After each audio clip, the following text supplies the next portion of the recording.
didn't So think much it meant live they're streaming. needed. We're live. We're live? Good evening, everyone. Welcome back to Amy, and this is our live stream book club, which is always chaos, but in the best possible way. Oh, Peyton, Did it amazing. upload?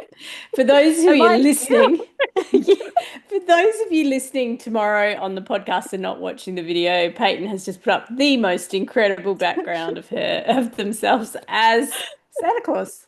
So amazing. Yeah. Looking Merry hot. Christmas. Hot Santa. Yeah, this is a headshot from when I think I was 19 years old. So it's baby pet. They're so expensive. You got to use them. You Yeah, really got my to headshot is use. way old. It's like 10 years old. I really need a new one because I hate it when I've been to events. Sorry, this is so random, and we're starting off on a good foot here. But you go to events and you've only seen a picture of the person, and then they get up and you're like, oh, that person is like 100 years older. I'm worried I'm hitting that zone where I get up and everyone's like, oh. Whoa. Think you're Anyway, fine. welcome to our book club. I'm Amy Matthews. I want to start before I introduce everyone, because this is live and we don't have the intro. I just want to acknowledge that we're meeting today on Kaurna land. I'm down by Karawura Parry in the beautiful lands of the Kaurna people in Tantanya, Adelaide. I would like to introduce my co-hosts tonight. There's Justina Ashman. Hello. Harry Stewart. Hi. Peyton Hogan, otherwise known as Hot Santa. Hey. Ho, ho, And ho. Abby Guy. Hi. I don't know how I follow. Ho, ho, ho.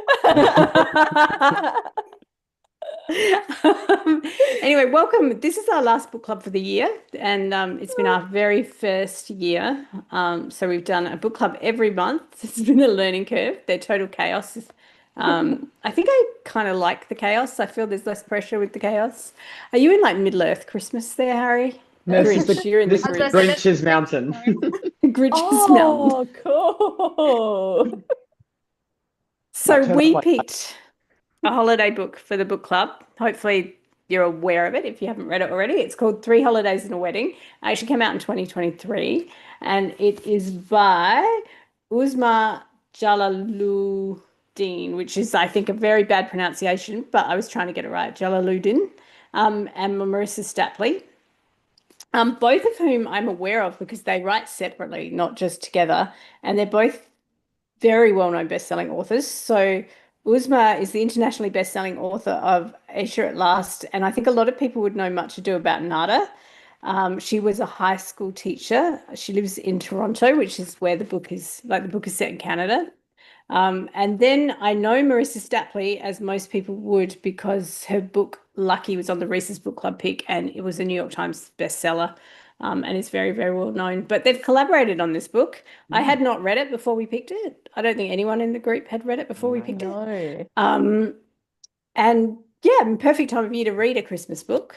Mm. I thought we could actually do something fun though as we talk about it, because I love it when books do this, when they're like book club books, and it comes with book club questions in the back. So I thought we could just actually have a proper book club and look at the questions because Yeah. they are fabulous. Before I we think get Peyton could have written them. Before we get into it, did anyone make the drink or the drink of the month or snack of the month? I I have made the non-alcoholic. an iced chocolate. I also have, you cannot see it because of the green screen, an iced chocolate. I have a But nice my glass iced of chocolate red has wine. another. Oh, nice. That's a very dark iced chocolate you've got there, Harry. Yeah, really dark. Full of tannins. I made mine extra Christmassy, and it's a peppermint iced chocolate. Oh, Ooh. nice. Oh, Oh. nice. Very Is the nice. peppermint, where the peppermint go? What is it? Peppermint I just syrup? have a peppermint hot chocolate, like chocolate mix. And I was Yeah. like, Oh, because I love Perfect. a peppermint hot chocolate. No, You just Harry, crush a you need leaf. hand melted peppermint Yeah. yeah.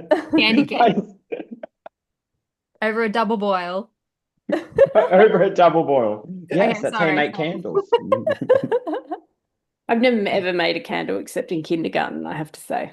Not a Well, very that- crafty Christmas person. That also Anything sounds like a making candles slight. is fine. Only small kids make candles, Harry. No, I think I'm really in awe of people who make candles. Like I just cannot imagine doing it. It's It's so very, fiddly. very easy. Like I will admit, it's really easy. I've done it with Is it? school children. Yeah. Yeah. Yeah. I don't think I Well, was even good at it as a school child. I get really bored and I don't listen to instructions, and I can't follow baking instructions either. I don't bake because you have to be precise with baking. so you went into teaching. Recipe's different every time you make it, but you don't have to be precise. Oh, things go terribly wrong when I bake. I was thinking today, I like baking and I'm not terrible at it, but I don't do it often. And I didn't make the gingerbread cookies today, even though I kind of meant to. I was like, oh, it'd be really nice because also just to have gingerbread cookies in the house. And then I was like, no, I just don't have time to bake. I don't have time to bake. And I'm like, but I cook all the time. And for some reason in my brain, it's a lot more intensive and difficult to bake than it is to just like cook a dinner. Cleaning up flour is a pain. Like flour gets everywhere. Flour To gets get the everywhere. That's mixer true. out. I'm not a precise baker. I tend to go, that turned out all right, because I've just got like, oh, that looks like half a cup. Like, that'll be fine. That's what I do, and it goes very wrong. And it goes very wrong. It does often. I also don't measure. And our hand mixer that we have is like a little hand mixer, and it's from the 60s, I swear. The box is yellow and crumbling, but we keep putting it back in it. And it makes the most irritating metal sound when you use it. I make a sounds pack like every year, and it's like this is going to explode one year. It's like a turkey carver is also in that yellowing box and it comes out every year. But they used to last. They made them to last, baby. They are very good. Yeah. Yeah, it is good. And the blade is bloody sharp, I tell you. They still got it. I do that after your red I wines. do measure, but I also sometimes like, because I know cup measurements can vary if it's an American recipe versus Australian recipe and all this stuff. So I often will just get stuck at the point of converting things to grams. I'm like, oh my gosh, maths, and then I quit. Okay, I realized I didn't introduce what the book is about. So yeah, it's like the book. yeah, and it is very much like it's a Christmas holiday romance. So it's 3 holidays, and it's set.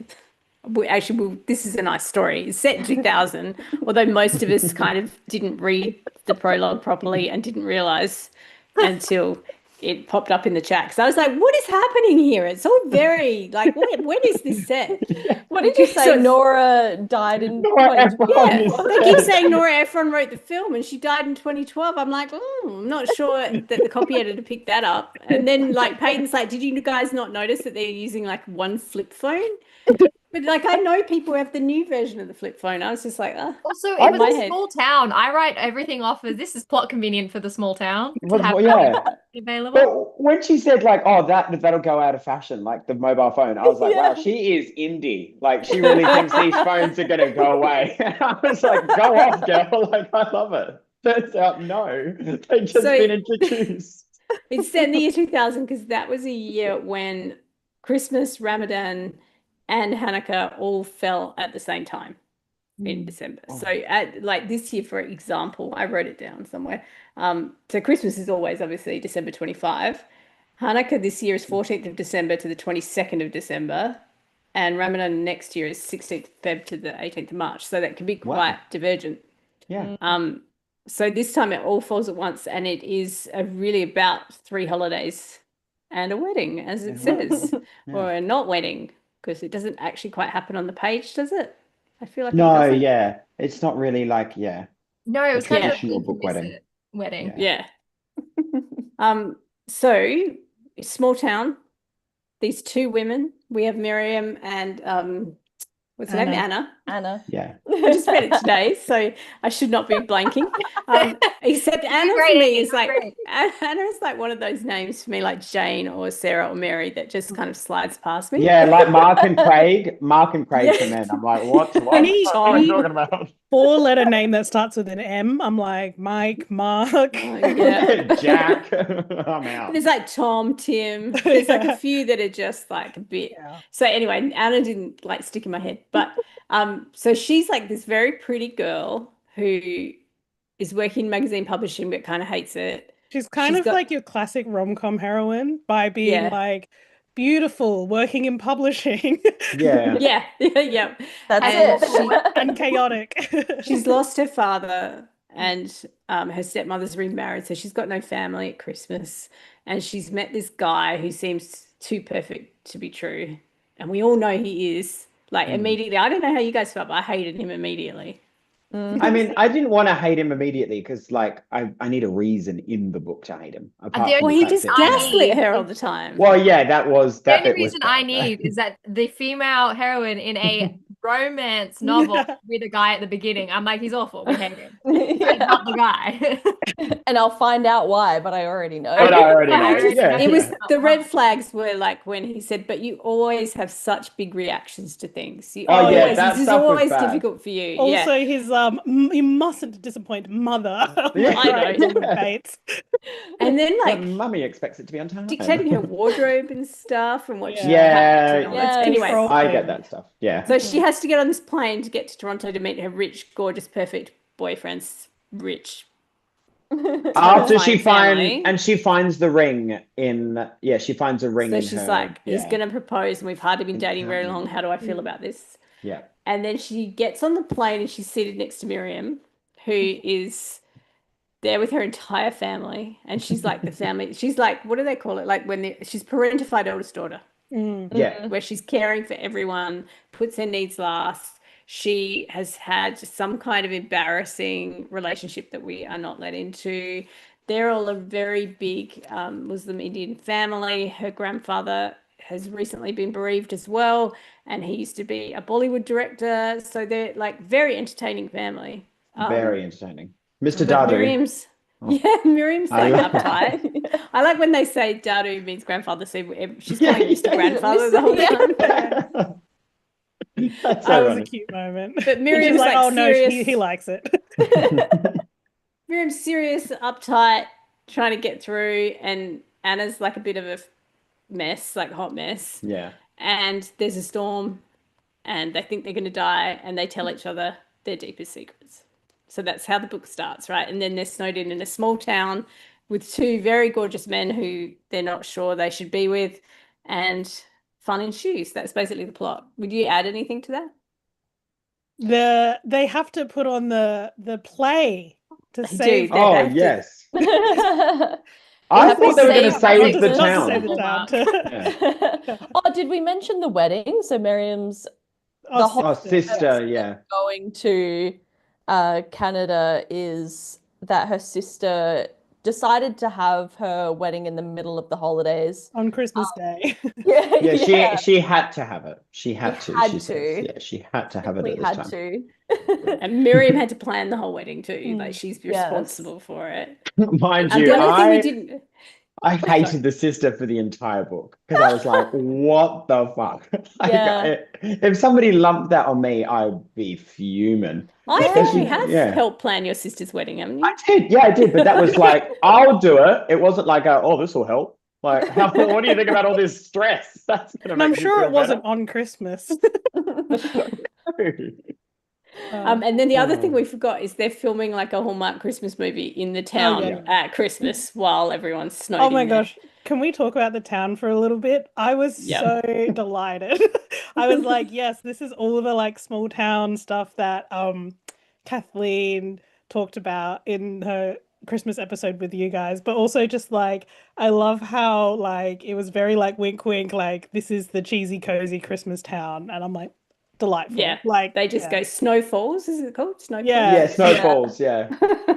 And then they walk in the inn and it's like the innkeeper. They're like, oh, we're staying at the inn, Yeah. and she's Australian just like a innkeepers. delight. Yeah, Australian Yeah. innkeepers. In the Oh my audiobook, gosh, that I was accent listening- was so funny. I was listening to the audio lesbian narration Tasmania for it. innkeepers. Yeah, yeah. Oh. not really a Tasmanian accent, but still a good How shot. funny though, Abby. Great It crack. was so funny. I It was like, an this is the awful most- Australian accent, I must say. The narration in general was really good for the audiobook. Yeah. But every time they got to the Aussies, I was like, no. I would say I think the accent it wasn't accurate, but I thought the vibes were there. Yeah. They're like, this storm ain't going anywhere. I love that it was important to them. Are either of the authors Australian? Because No, I I was think like, they're I both love that in this town where the whole point is that it's like this utopia of inclusivity. They Yeah. really they absolutely had to include Australians. Yeah. I Yeah, love they're that. both from Toronto, but I wouldn't be surprised if they've got like in-laws who are Australian because there's a lot that of would make mix between sense. Canada and Australia. And I Yeah. love the kind of I think other than the Australian innkeepers, the other first glimpse of the kind of town we get is the bar during the middle of the hockey game, and they're like, well, anytime the Toronto get score, then drinks are free, and anytime the other team scores, then drinks are free, and then they're just giving out free drinks the whole night. It's like And isn't very it called delightful and not sustainable as a business. At all. I don't know how towns are- anyone there is making money because they just give everything away. Oh, it is. They're living their dreams for And free. also, Yeah, everything's not for free. legal in Australia. That is not responsible service of alcohol. Very, very true. That breaks your license. That breaks your license. Yes. Thank you very much. Bring Also, 'em up. isn't the bar called It's a Wonderful Time for Beer or something? Yeah. Everything's got Yes. these cute names. Yeah. It was So it very is- much a town, I went into it and I was like, okay, this is a small town romance at Christmas time, and I'm going to have to suspend all belief about what's logistical about a town and just So fair. enjoy You have to it. embrace the Christmas magic. Oh my, all belief, like to the point they run into like an actor who's like, come be extras. It's like, sure. Like, we'll just be in the Okay. film. And then they walk into that meeting and they're like, yeah, we've heard you're an amazing writer. Come and write the holiday hoopla with us. And I she's love like, that. I think yeah. I think when you just buy into it being like cheesy, I found it really fun. It was Like, fun. yeah. 'Cause I there's all did this- it, yeah. There's all these hints early on, like, do not take this seriously. Like, there's a moment where she's stranded there and she's in her Manolo Blahniks Yeah. in the snowdrifts. Like, she talks about there being like 3-foot snowdrifts and she's got to get to the bar. But at no point, and she's in like a little cocktail dress and Manolos. At no point does she feel cold. She's just Yeah, and standing there going, what a beautiful town, even though it's a blizzard. At no point Like- is she taken to hospital or something, because if No. you're walking around snowdrift Yeah. in like cocktail heels, like, I was in full The other winter one- gear in Queenstown when it was like -2 degrees and I I nearly would be in died. Adelaide. Today, I had Yeah. bark boots on. It's You like it's died. summer. Every time we talk about a new plot point, I just keep thinking about the fact that you didn't realize it was set in 2000. I'm like, God, that must have been So so funny. confusing. I just for you. imagine Amy. Except Amy going, Abby's "She's-" right. But like Abby's right, like small town Christmas books are kind of like going into the past anyway. Yeah. I Yeah. just liked it as a read because, like, at this time of year, you think to yourself, this is actually kind of the stuff, this is kind of the book that I want to read right now. Just Yeah. something that's so easy that I can just get through, like, that I can read it so in one much like a sitting. Hallmark movie. It's so much fun. Like, I loved my the Yeah. fact that favorite. one of the early plot points is that Anna needs to find a fax machine, not like Oh, I I think don't- it's- Yeah. I thought that was weird. Oh, But there are these other plot points where I'm like, okay, that could make sense, because this is the one that got me, where you're like, oh, this is just like a Hallmark film, right? Was when she'd been watching the movie that morning with Dadu. She's like, Anna's been watching, what is it called? One Night at Christmas. Yes. The hero Josh is actually the actor Chase, and she's been watching him in the film. So she saw him at the bar and was like, he looks kind of familiar. She's watching the film, and at no point does she go, that's Josh. And then she leaves from watching the film, goes into town, runs into him, and at no point goes, that's the guy from the film. She needs someone to actually tell her. And then she's like, oh, but I love him and I love that film. It's like, doesn't he have a beard? Like he grew up, yeah, he's got a Yeah, yeah. beard, Yeah. like so he's Batman now. and he has a beard and glasses and is unrecognizable. Yeah, Clark Yeah. Kent. Yeah. Yeah. But I couldn't quite come at not recognizing his voice, or but Yeah. then I was like, oh, Yeah, this is true. just like watching a Hallmark film, because you like you said, you get to this point where you just buy into it. It's like watching a Superman film and being like, oh, he's got the glasses on. No one's going to recognize him now. Yeah, everyone was the most accepting. Everybody completely understood everything. I Like have, there was no miscommunications. I was like, wow, I have this- blanked a close personal friend of mine because she cut her hair and I didn't recognize her. So I think it's believable. All right, let's get to these book club questions. okay. Starts off with a holiday question. What does the holiday season mean to you? And did this book change the way you think about holidays? This book made me hungry and I want to eat a lot of food over Christmas because it kept talking about food. And every time it talked about food, I would just feel so starving because it all sounded so good. That was my big takeaway. I wouldn't say it changed my perspective of Christmas. but it certainly gave me the very warm, like, you know what, this is kind of what the season is supposed to be about, is just this idea of just, you just push aside everything else and just focus on a couple things for once. And I was thinking, God, it would be really fun if I just walked in and they were like, "You're a writer? Put on a production." Yeah. I'd be like, "Hell yeah. let's You're good do at this arranging shit." furniture. You can do sets in LA now. Yeah, exactly. I'll get that feng shui all the way working. But that was nice because I was just, Yeah. I did find myself going just all the time throughout the book, which is kind of what the whole holiday season is supposed to be about for people that have family and people that want to do this stuff. So I liked that. I find whenever I read or watch like a Christmas or holiday themed book or movie or whatever set in the Northern Hemisphere, it's like it's another universe to me. Like, because I mean, it's literally in a town called Snow Falls. It's very like winter cozy. Like they talk about, oh, it's a snow day. Like we don't worry about our responsibilities because it's a snow day, which is not a thing we have in Australia. And so We I don't don't even know get that heat I days think anymore. about my own experience of the holidays when I read or watch Christmas stories because it's set in an alternate universe I was where about Do to you ever say, do you guys it's, ever have the feeling like you want to experience a white Christmas? Because we've been so fed Northern European kind of Christmas. I I think it'd would be fun definitely to do like it to. once, but I do think I would feel, I think, homesick for summer. Mm. Yeah. But it's the I end of I've November and we've definitely had want to. rain and freezing cold. So It's give us two technically years. spring still. Well, yeah, sorry. Once it Give us ticks over two, to the first, the weather will shift Yeah, and instantly. it will it'd be become hot. hot. Yeah. But you never know. Like at this rate, in 5 years, we're going to have snow for our Christmas with the way that our climate's changing here. It's wild. It feels Like, really odd. It We could be, cut you off, yeah. Abby. You were going to Oh, say that's something. okay. I was just going to say, I really want to go to Canada in particular. I've always wanted to go to Canada. And so this being set in Canada at Christmas time, I'm like, hell yeah, I want to go there. I want to drink like hot chocolates in the snow, you know? Yeah, Yeah. I would Hot I would like to chocolate. go skiing too. And have and any of you seen the musical Come From Away? yes. Oh yeah. Absolutely stunning musical. It makes me cry every single time I watch it. But it is also set in like a small community in Canada. And I feel like there's something about that is like I felt in this book as well. This something about the Canadian setting is very Yeah. Well, this very close Canadians knit. are really nice as well, aren't they? Like that's the whole thing Well, that The they're, stereotype. that is yeah, the that's the stereotype. stereotype. Some Yeah. some Canadians will say passive aggressive too. Like it's Okay. a little bit like the English politeness, I think. And it's a little bit like the idea that Australians are laid back. Yeah. Like, Yeah. Oh, fair. Yeah. When my brother went to Canada, he did say that people were very like friendly, I think he said, was like they were very outgoing in trying to be like, "Are you okay?" And he was like, "Oh, it was very like, whoa, okay. like, You do I really seem care." unwell? Yeah, Yeah. like, I'm going to yeah. ask the second question, but we might skip past it. It might be too personal for a podcast. So you can answer if you want, all right, or Actually, a just say live go to one. the next one. A live Yeah. one. So this is like Anna discovering Nick's engagement ring. Have you ever been overwhelmed or confused by news that ought to be good? That's a pretty heavy question. Well, I actually use this method to make choices about things, but like if I can't decide whether to order from Shanghai Tea House or um oh, what's my other favorite restaurant? I don't know. KFC.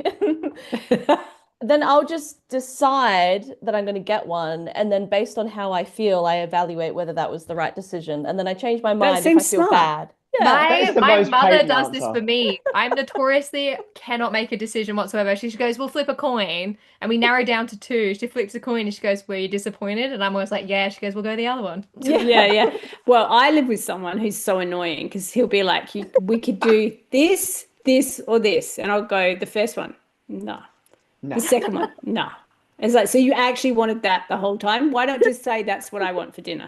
I like the Pretend you drives me have a guessing insane. thing. choice. Yeah. Have When you I heard about don't. the guessing where it's like I'm gonna order dinner tonight. Can you guess what I'm gonna order? And they go pasta, and then you go it's pasta, Oh And and then then yeah, you you go order the order Yeah, let me pasta. just Yeah, get to the yeah. shop. Let me just get to the pasta. Yeah, So fuck. smart. But it's Oh, clever Alright. because I it like avoids that. the decision making. I use that all the time. that's But a now really this is good method. And then live, you so he's shortcut gonna straight discover it.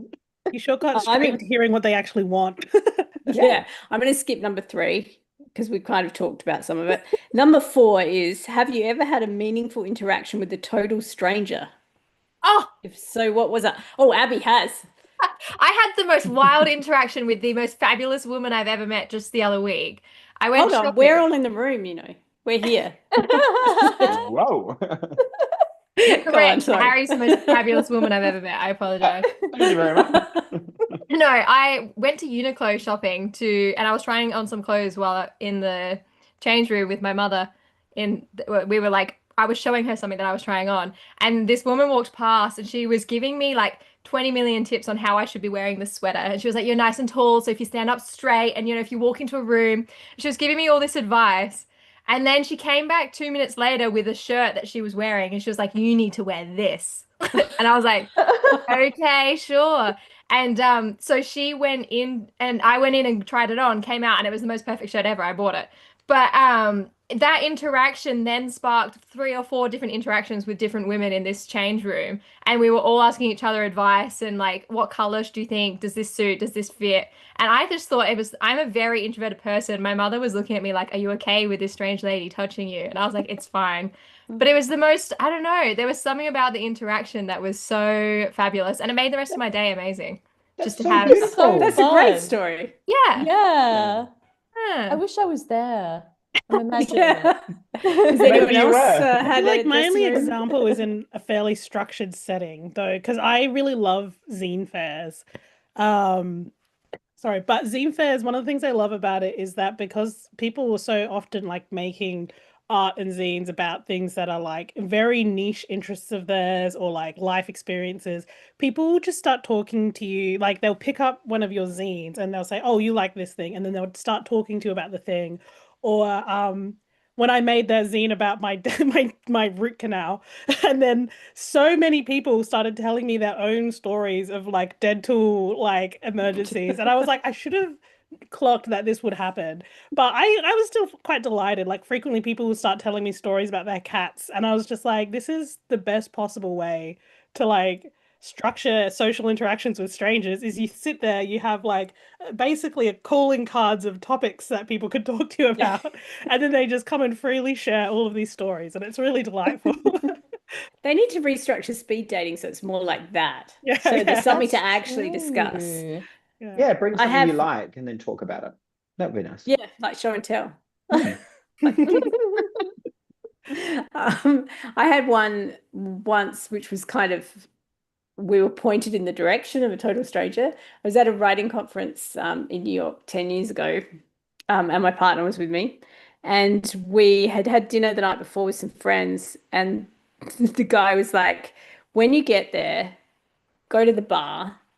And if you meet a guy named Dennis, he knows everyone. Just introduce yourself to Dennis. Now, this was a conference that was mostly women, like 1,200 women and maybe 4 guys. One of them was my partner. Anyway, we did go to the bar because we're introverts. And we're like, we just got to get away from people. And there was only one person in the bar, and he was this giant, like over 6 foot, huge guy. I don't mean this as a celeb, but kind of built like Frankenstein's monster, like huge guy Massive, yeah. with long grey hair. He Lordy. looked like like someone from the Grateful Dead. He had like leather pants, leather jacket, like snakeskin boots, like just was so out there. And we're just having a good chat. And he's like, oh, so you're here for the conference? And he was so like out there. Jono just turned around and went, are you Dennis? And he was like in all of New York, in Times Square, this was Dennis.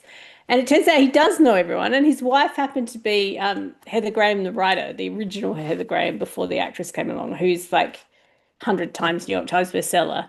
But it was like one of those weird moments where you're just sitting in a bar next to someone and start chatting to them. And it's like the one person in New York you were told to look out for. It was very weird. No. like That's that so was small town fate. of you. Yeah, it Yeah. New York.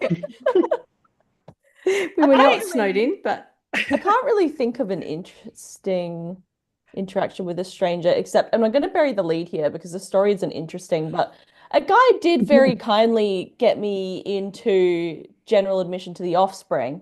So that was nice. Got to sneak in there. good for him. Yeah.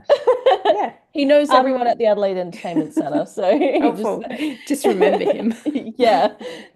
All right, this one as well. Yeah, how tall was he? He actually was really tall. There you go.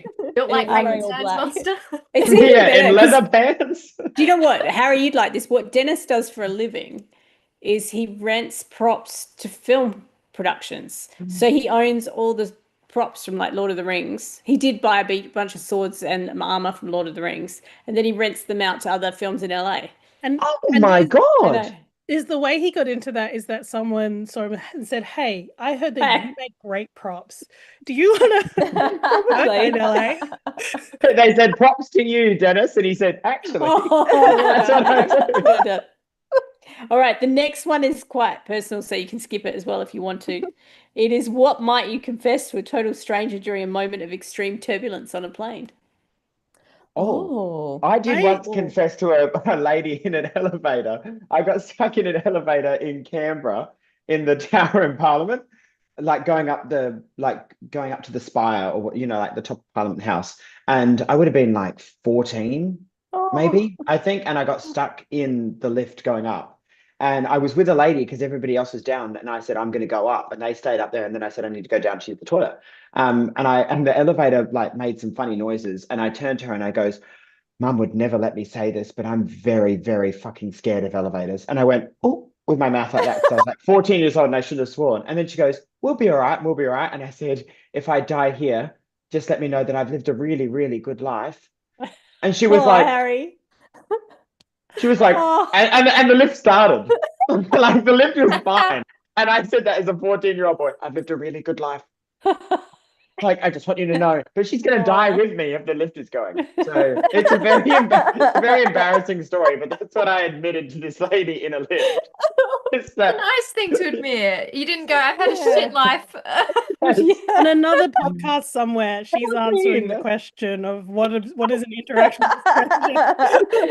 with She said this 14-year-old kid. No, she's like, I think I met a ghost in an elevator, a ghost of a 14-year-old boy. And This thing ever. And when I tell the story, whenever I say that, they go, Harry got stuck in a lift at Parliament House. I'm always like, yeah, it was very uneventful. Yeah, not much happened whatsoever. But I remember no one was there the whole time. I remember her face, it was a bit soft. Like, she was like, oh, this is sweet. But she's also like, we're going to be fine. Like, the cords haven't snapped. We're not about to drop. I'm just so scared because I don't like heights or lifts. So I was like, yeah, lived well. The elevator's so awful when you get stuck in them. They're awful. Yeah. So in the book, they have a moment where both of them are like, I don't want to live this life. I want to live this life instead. So is there something about your life, if you were on a plane in a blizzard and you were a bit worried, is there something you want to change about your life or you'd want to be doing that you're not doing? I'd probably think, God, I should have just spent all my money and done things. I already do that. I live that life. Yeah. Right. I just bought K-pop tickets. Like, nice. I'm impoverished but happy. Whereas I'm on the other end, Peyton. I didn't buy tickets to the same K-pop concert, even though I really, really wanted to. Yeah. Afford it. But what if I had done it anyway? I'm not scared of flying. I think I would be more scared in the elevator, even though I'm not scared of elevators either, but I don't like the idea of being trapped somewhere. Yeah, that's what I don't like about planes. I hate planes. I hate them. Yeah, I'm not. Yeah. I think I would just be mad at myself for not having finished my novel yet. So bad. Which is maybe a wake-up call to, finish something. Like, so they're like the turbulence incoming, and you're like, so many words unwritten. Like, pull it out. Quickly. I gotta fax this to my. And Peyton's like, I wish I'd spent all my money. Like, no, I kind of want to experience turbulence because I really like planes. About to get on a plane. Don't wish that upon us. Yeah. Oh, I hope about so. to No, I'm catch the kidding. same plane in next week. Yeah. I did a lot of trying to shake travel last year, and you remember there were all those thunderstorms and floods and stuff on the eastern seaboard, and there were a couple of flights where it was like, I've never been on a flight like this before, where the pilots were doing defensive maneuvers. Like where we'd go through thunderheads, and so the plane was like weaving, which I've never experienced on a commercial flight before. I feel like I fear you'd have to knock me out. I'm not scared of the plane going down. That's fine. I just can't deal with how nauseous that would make me. Oh, same. Yeah, I no. said that because everyone thinks it's about dying. I'm like, no, it's not the dying bit. It's the sensation of plummeting and movement. Yeah. I don't like I roller actually- coasters either. I actually remember like, our it 2024. feels like Abby held gravity my stops. hand. when we took off. Yeah, she held my hand when we took off, and we both had sunglasses on as well, which was so And weird. did he tell you that he'd Yeah. lived a good life, Abby, at Yeah, that point? I sat next to the ghost of a 14-year-old boy on this plane, and he turned to me and said, "I've lived a good life." And I said, I never thought I could leave Parliament House. Turns out I wasn't trapped. Okay. I think that's a fun ghost story, not to spin off, of the ghost of a 14-year-old boy who thinks he's stuck in the one location, but he just hasn't tried to leave. It's Never actual left the- anxiety keeping never him left rooted the to the lift. spot. You're like, I'm going to die a virgin because there's only a woman in here with me. All right. How do you think Miriam and Anna's lives would have turned out if there hadn't been a snowstorm? They wouldn't be very happy. You reckon? Do you reckon she would have said yes to Nick, Anna? I think so. I I think, like but it could have. initially she might have said yes, and then it would have been a divorce situation later, Yeah. or not going Yeah. through with the actual wedding. I feel like getting engaged to someone, there's still a back out with the wedding. I think she would have gone. She would have had a awful, terrible, stressful time with his family for a week. I think she would have hated Proposes his to her, family. and I think in that moment she would have had the same realization and said no, and just sort of imploded everything. I missed. Did Yeah. she ever meet the family beforehand? No, she hadn't. No. She hadn't met them, had No. she? Yeah. I love their okay. name too, the Yeah. Vandergrays. I feel like this has so Gossip Girl written all over it. Oh my God, so true. Miriam, on the other hand, I don't know. I think she would have kept going along as she was a lot longer than Anna, because I think Anna was already hurtling towards a huge decision. Yeah. I also think Miriam's I cannot remember his name now, the gentleman she ends up with. Safe? So Yeah, I'm not sure that he would have also, because he also had a bit of a switch up as well on that trip. And they're She in was different already states. crushing on him, but he wasn't there yet. And I feel like getting stuck, and then that kind of also did it for him too. That's a plot point we forgot, is that when Miriam confesses her deepest secrets, including the fact that she's got this massive crush on Safe, he's sitting right behind her. Yeah. And I feel like, yeah, she would have stayed on the same trajectory, but so would he. I don't know if he would have gone that way either. That totally would have happened to me. I would have done that. I've got such a big mouth. People are always right behind me. Always. I gotta stand behind you more often. It worked out for the best in this book. Yeah. So Have you ever plane scene was embarrassed very yourself with a funny. crush like that? Have you ever said something about a crush and then they've found out, or they've been heard it, or have you like embarrassed yourself like that? You don't have to answer that either. That's very personal. I embarrass myself every day, and I live with him. I say some dumb shit, and he's like, No, it's been like, this is going to sound depressing, but it's really not. It's been like 10 years or something since not 10 years. It's been a really long time. Since you've embarrassed yourself? No. I feel like you're pretty well behaved. So Yeah, well, since I've Set had the clock even a back. crush, so there's no one to embarrass myself around. there might be a K-popper or two you could embarrass yourself in front of. Yeah, that would require being in the same room. So what about a stranger? Has anybody ever embarrassed themselves and gone, that person just told, like that random person watched that. They saw the whole thing. I'm sure it happens to me on a daily basis. I'm constantly embarrassed in front of strangers or people I'm meeting for the first time. Oh my God. yeah. I bury these memories, so that's why I can't. I was gonna say, gotta unfortunately, repress my this social stuff. anxiety You just gotta tells me bottle I it all should the be way out. embarrassed all the time. All the time. Well, that was deep. All right.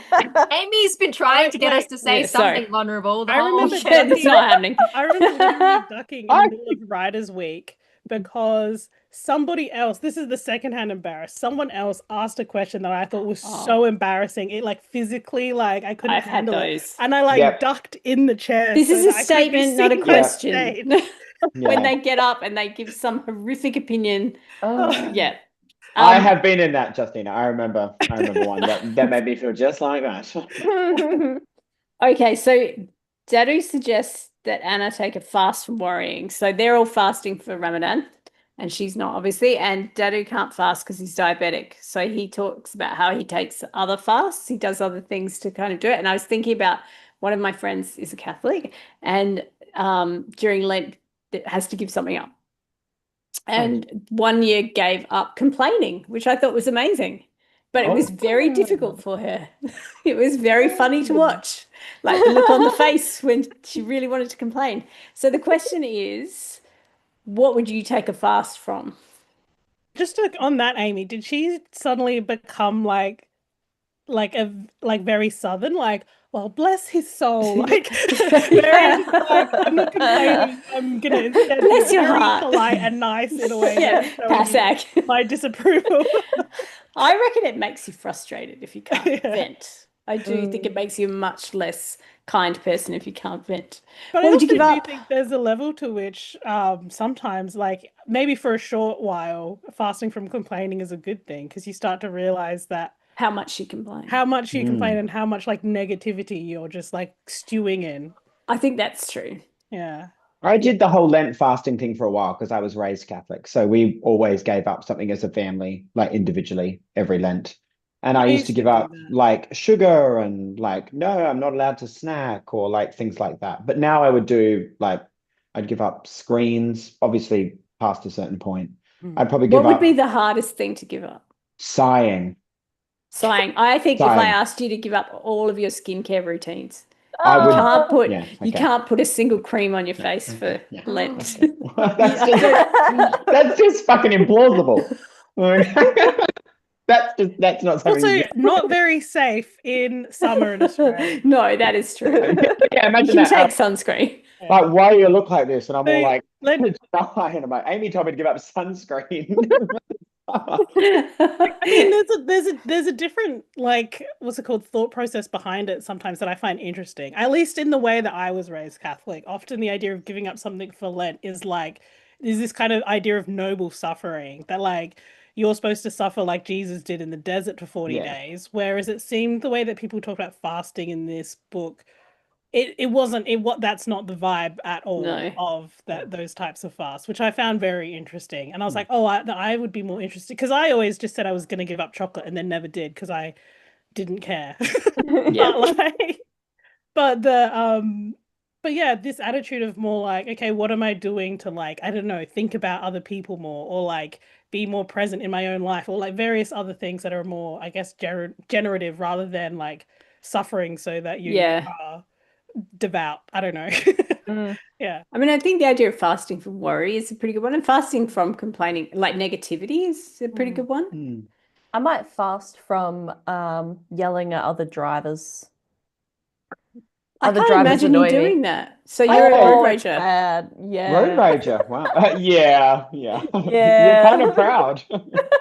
I was this Yeah. morning. I'm not usually, but I was this morning. The traffic was awful and people were bad, like just bad That's drivers. everywhere though.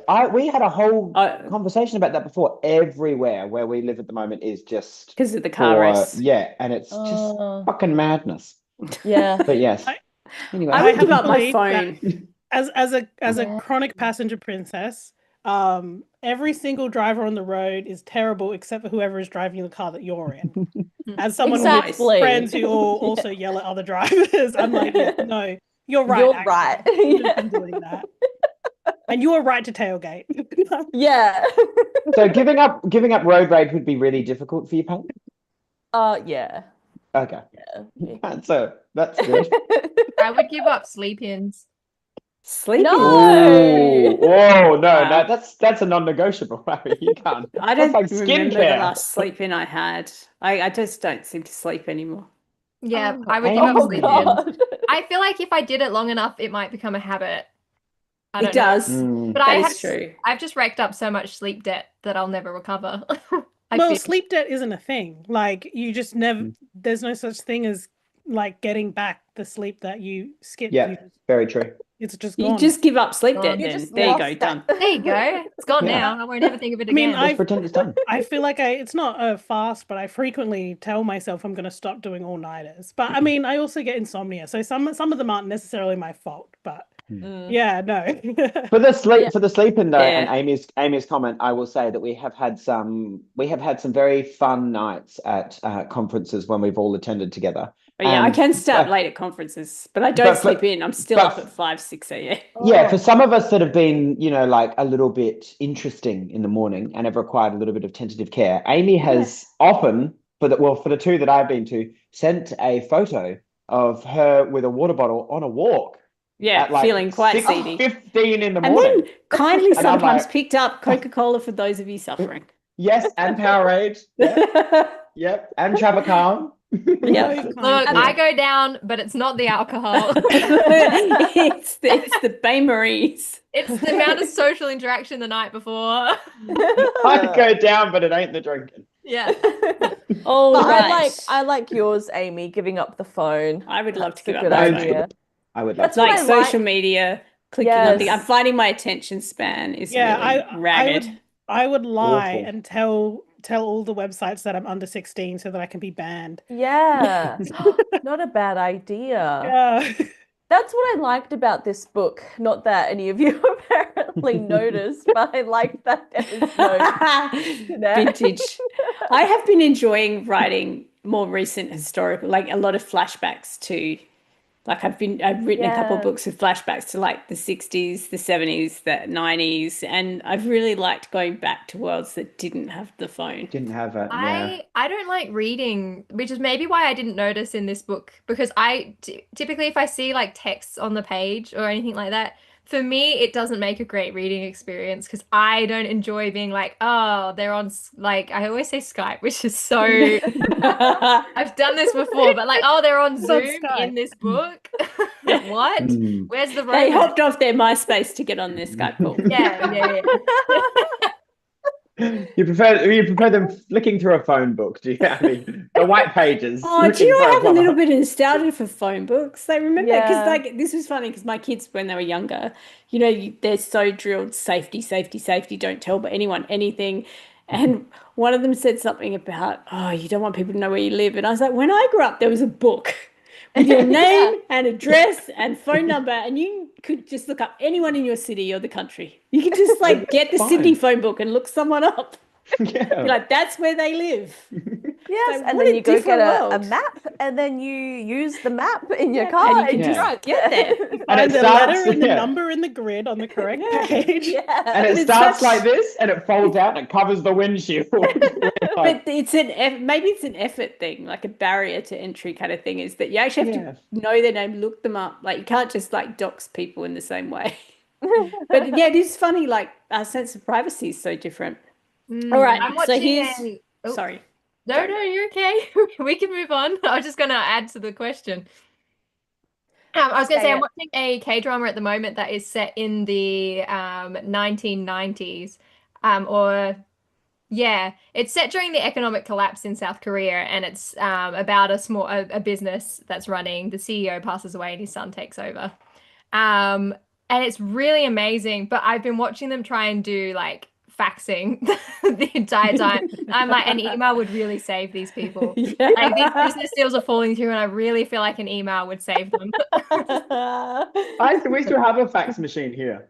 We still have a fax machine at my place. Yeah, like it doesn't get used, obviously, but it is still here. I really want to use one. Can you I love reply them. all by a fax and then you like I'll and then I'll everyone's try. Everyone's fax machines are going. I'm gonna get us all fax machines for Christmas. They What were do you so think? hard to read. Can you imagine? Faxes No, are but the so hard noise to is so read. nostalgic because when we were younger, I Oh. used to remember when a fax was coming through, and the noise is nostalgic. Like it's Isn't that cool. one of What the about fun parts dial-up? about Back to the Future? Like they go far-flung future 2015.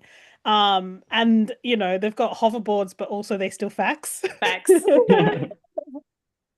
All right. Which character from this book would you most want to be stuck in snowfalls with, and why?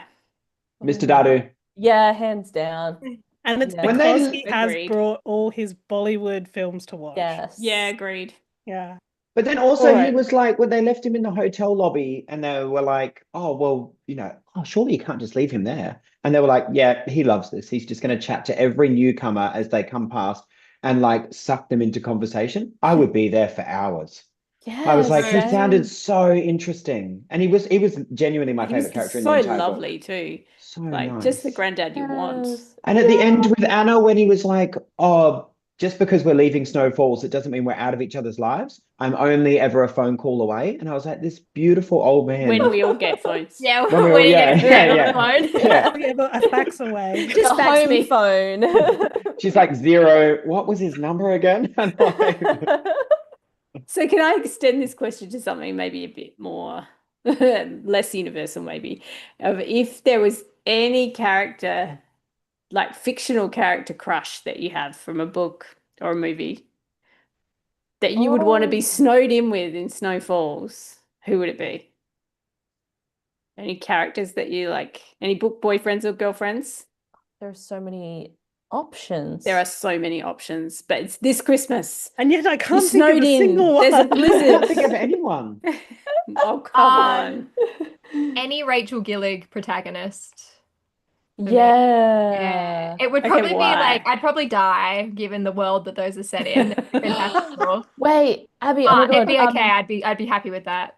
Bartholomew Oh my from The gosh, Night and the Moth. Bartholomew. Bartholomew from The Night and the Moth. That's not a crush. That's not romantic at all. No, We need to make that that's clear for gargoyle. anyone who's read that book. That's not the vibe. No, any Rachel Gillig character that's like a protagonist for me. Yeah. I was gonna say, well, from movies, just in that any character, well, I was pretty much any character that Kate Winslet plays. I think she's so I charming. love Oh Kate my Winslet, gosh. Yeah. Yep. Yeah. I don't know. I don't think I can pick one. You can't pick I can't think of anyone. If I was going to pick a movie, I would pick Legolas's dad from The Hobbit because he's Right. gorgeous. He would be my type. Elven, as usual. Snowed in just with like- the elves. Snowed in with the elves. I mean, that's fitting for Christmas. Sells isn't it? itself. Yeah, so, that's the title. Snowed in with the elves. Lands in a town and realizes that elves are real, and that's his runs his utopia. Like, oh my god. Snowed in with Agent Smith. All right. What was your favorite scene in the novel and why? Oh. I would say I've got two that immediately jump to mind. Or so, roughly. But I think the bar, Yeah. the very first time they're like meeting in the bar, just because like I just thought that was when I was like starting to really buy into the cozy magic of it all. I thought that was really cute.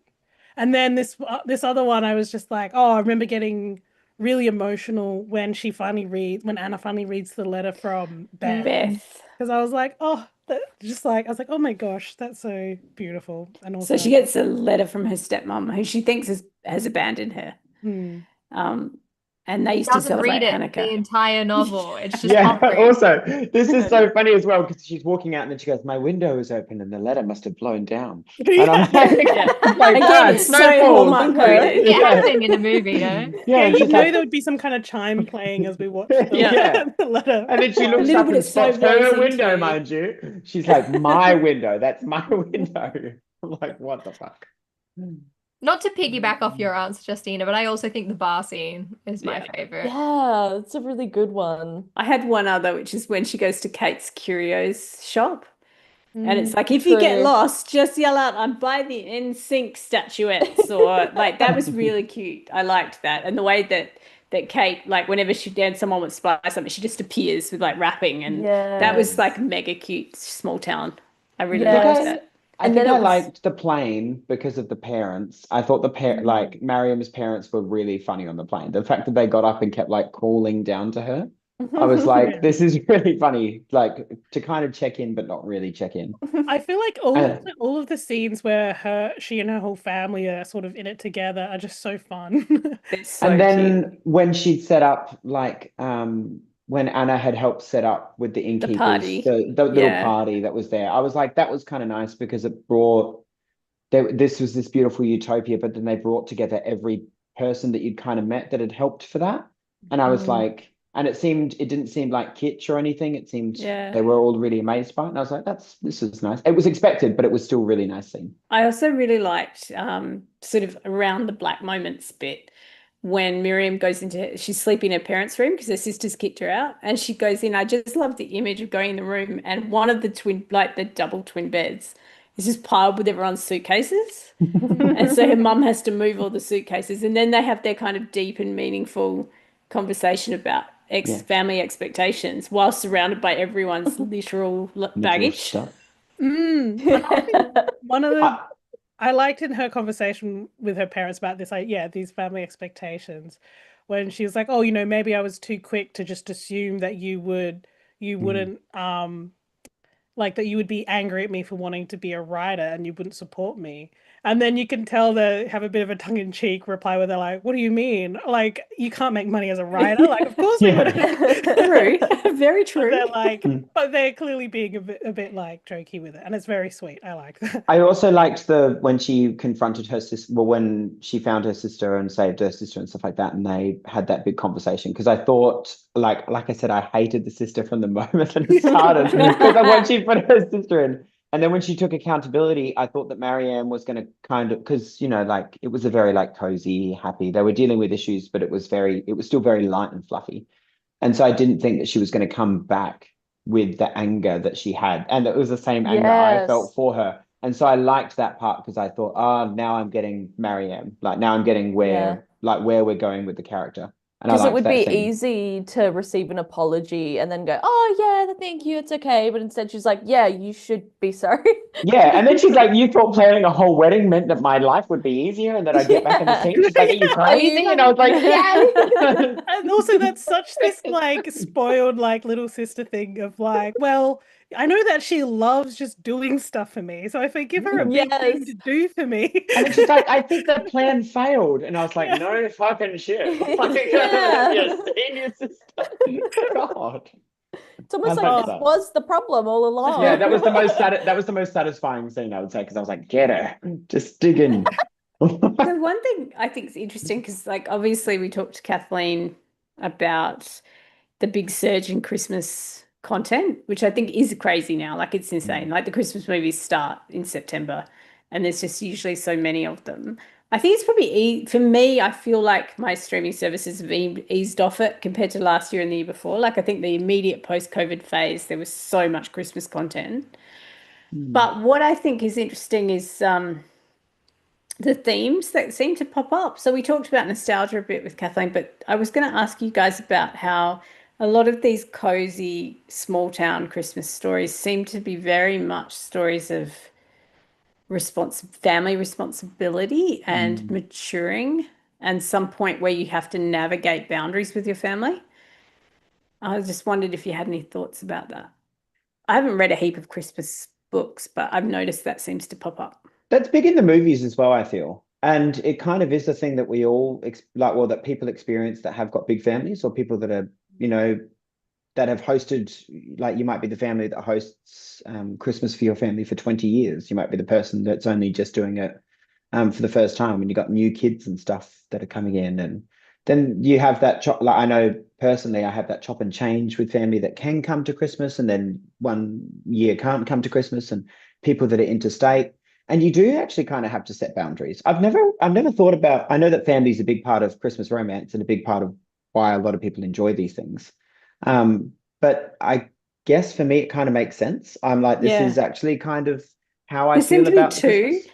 There's like, Yeah. and often they'll combine in one book, which I think you Mm. see here, is you have the person with no family who has a No very family. lonely Yeah. Christmas, and then someone overwhelmed by family. Yeah. And also Yeah. they, like I feel like sometimes a trope of, especially like in like Christmas stories about adults, is that it's an adult going back to their family and going back to yeah, their childhood home, and then trying to, a lot of it is this narrative of them trying to be seen as the person who they are instead of as a child still. So there's, yeah, about sort of how relationships change, but then you use things like the traditions and rituals of Christmas to show that there's like a continuity there, even as Mm. people are changing individually.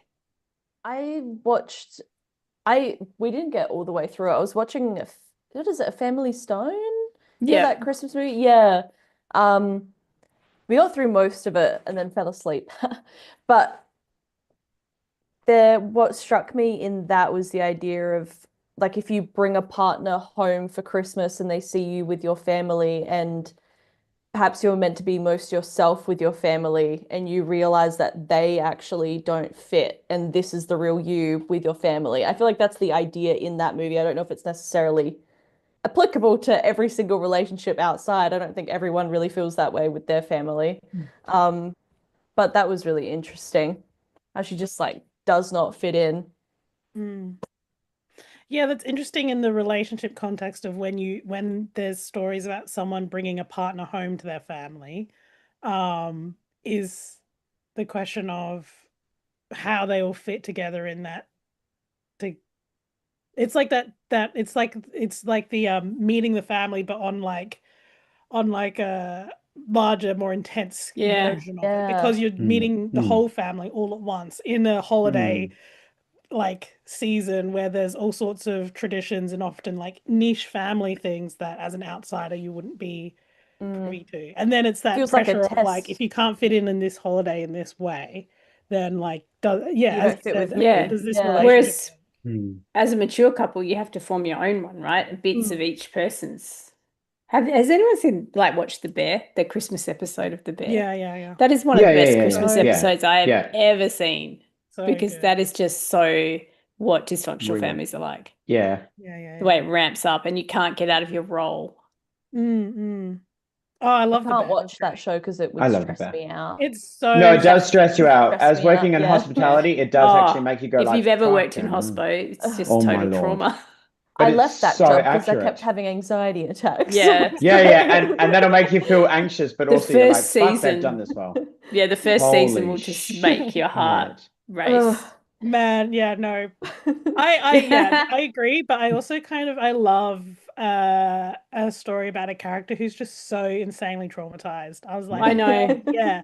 And it's still good. But that Christmas episode, I think, is one of the best pieces. And the next episode, Forks, is the best episode of television ever, I think. Anyway, I just loved that it showed a family in a pressure cooker. And I think Christmas is a bit of a pressure cooker. And what romance does is it still puts them under that pressure. But like you said, Justina, those traditions are just enough scaffolding to let you navigate your way to kind of healing.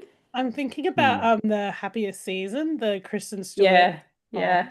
And I feel like viewers seem to have like very split opinions there. There's a lot of people who are like, oh, she should have ended up with Aubrey Plaza.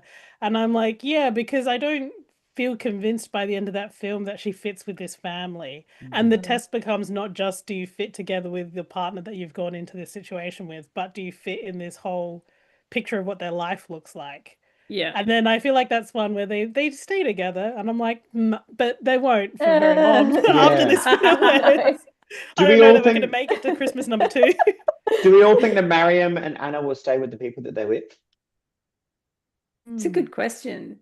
I don't think Anna will stay with him. I don't think Anna will. Yeah. It was pretty quick. It was pretty quick, and Anna seems to move, fall with these guys pretty quick. Yeah, and she was faster, and I think she got more secure as the book went on, and I don't think he matched that. I felt like he fit in with her, like if it in this regard with her Christmas traditions and that sort of thing. I feel like they really aligned there. Yeah, And I think that was a flexibility thing, though. I think he matched Nick's inability to be flexible. I think I was like, that's about it. It would be a great pair if he wasn't a famous actor. I actually think that the real test for their relationship will be that when they actually have to navigate the fact that he is an actor. And I don't know that she's going to find set decorating in LA to be actually she's a character in a Christmas rom-com, so it'll be magical. Yeah. So, She will. I do struggle with celebrity rom-coms when the celebrity is like, oh, but it's just so hard to be rich and famous. It's like, well, stop. You can choose to stop that one. Just take your money and run. Yeah, I feel like go live in a small town. They work out. He stops acting and focuses on writing, which is a lot less flexible. And it sounds like in Snow Falls they would give them a house. They'd never pay for groceries. Oh, they never pay for anything. They'll never pay for drinks. They'll never pay for clothes. They should just stay there. I wonder what the town is like the rest of the year. It's like January. They'll wake up and they're like, I hate all of you. Always Christmas in this town. It's named Snow Falls. It's always No, they just take down all of their signs. By March, it's called Snow Melts. It's all done. Oh, The surely bar it'd is just it would called be very bar. funny for it to be this like it's a rom-com town, and then like in summer it becomes Yeah. like a summer woods romance getaway. Yeah. town, and Yeah. everything, the theme changes. Oaks Creek now. Yeah. The innkeepers change their accent. Everybody's different. They're like, Yeah. new set, come on. We're from New Zealand now. Yeah. Medicine. It's like it's making me think of The Good Place. Like it's Yeah. Yeah. Yeah, shit's crazy. It is. It's so all these utopic. frozen yogurt shops pop up. Oh. Anyway, thank you for joining us. That was our book. Gosh, that went so quickly. It really did. Yeah, it did. Oh, this is Three our hol- last live for the year. Last, Yeah. 3 holidays and a wedding. If you want to go read it, it's up on our Instagram. Mine is But on yeah, my really, e-reader. look, if you love a Hallmark movie and you feel like something really fun and light and fluffy and just escapist, I think this is probably a good Christmas read. Yeah. Really fun Christmas read. If you let yourself buy into the cheesy magic of it. Yeah, you Mhm. have to. You Yeah. have to like This is laugh and go with it. I was just about to say this is our last episode of the season, but it's not. It's not. We've got one next week. Yeah. Oh, Oh. a wrap up, and But then it is our last live. Our it is our last live for yeah. the year. We've had a roller coaster of a year. So, if you have enjoyed us and you'd like more, we will be back next year for season 2, and we will be releasing a whole list of our books of the month in January, so you can get a list early and start reading early rather than us announcing them month to month. And we're going to be doing the same thing and running the gamut of different genres and styles of writing. We will not be doing another holiday book end of next year, so enjoy this one.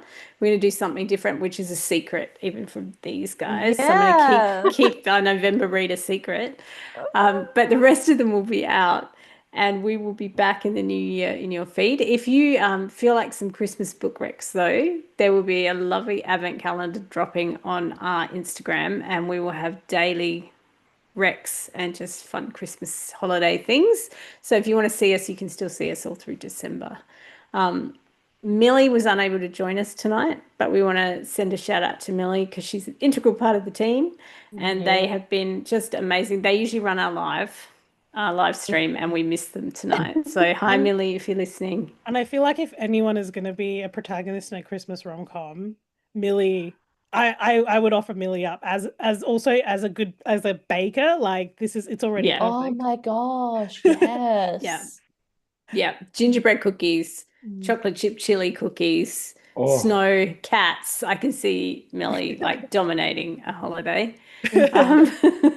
Anyway, we've loved you joining us. It's been a pleasure seeing your smiling faces. I've been on study leave this semester, so I don't see you guys as much at the moment, and I'm looking forward to coming back and seeing you more often. But it's all about to come crashing down. Yes. There's that reality. Yeah, Stop reality's partying. back. Ah. Yeah. Yeah. You're See gonna that get back You and smile? enjoyed your break. and we're gonna be like, here's all our problems. That smile, everyone. She's gonna look bloody 100,000 bad. words of problems times Yeah. how many of you? Times I'm like, 5. Amy, I wrote this draft on a plane while experiencing terrible turbulence. Yeah, that'll be the But vibe. it's okay. We told you, you would have turned around and told Abby that you've actually led a great life, so it's all good. Jesus, I should never have told you guys that story. Yeah, The minute that we're in a stressful Everyone. situation, I am going to turn to Harry and be like, I've lived a good I life. feel like we need merch. I feel like we need like a t-shirt I've lived of a good Of life. Harry, no, but like the "It's a Wonderful Life" poster with Harry on it. Yeah. Oh my God, yes. Oh. It is a wonderful life with you guys in it. Anyway, happy holidays to everyone. We'll see you next week for one. Well, see you, and you can be listening to us if you only listen to us for one more episode for the year. But thanks for joining us for our live book club. Thank you, everyone. Bye. Thank you. Bye. Harry's got to press Ho, stop on the ho. live I'm stream now, sorry. so we might be here for a little while.